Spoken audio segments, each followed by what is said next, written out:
સૌરાષ્ટ્ર પંથકમાં મંતવ્ય ન્યૂઝના અહેવાલની જોરદાર અસર જોવા મળી છે। સૌરાષ્ટ્ર પંથકમાં મંતવ્ય ન્યૂઝના અહેવાલની જોરદાર અસર। રાજકોટ સગીરાનું અપહરણ મામલે સૌથી મોટા સમાચાર સામે આવ્યા।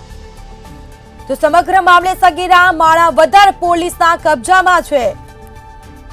તો મહત્વપૂર્ણ સમાચાર સગીરા માલવ્યા નગર પોલીસ સ્ટેશન વિસ્તારથી મળી આવી છે। સગીરાને માણાવદર પોલીસ સમક્ષ રજૂ કરવામાં આવી। તો સૌથી મોટા સમાચાર મંતવ્ય ન્યૂઝ પર આપ જોઈ રહ્યા છો। પોલીસે વિધર્મી યુવક ઇલાયાસની પણ આખરે ધરપકડ કરી છે।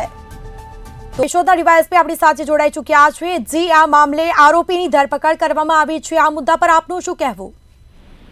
હા, પોલીસે બંનેને હસ્તગત કરી લીધા છે। એમની પ્રાઇમરી પૂછપરછ ને બધું ચાલે છે અને આગળની કાર્યવાહી હાથ ધરવામાં આવશે।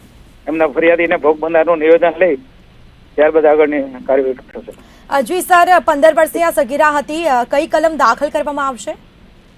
હાલમાં અપહરણનો અને ગુનો દાખલ થયેલો છે। પછી એમના નિવેદન આધારે એમની સાથે કોઈ દુષ્કૃત્ય કર્યું હશે તો એ કલમ લાગુ કરશે। પોક્સોની કલમ લાગુ પડે।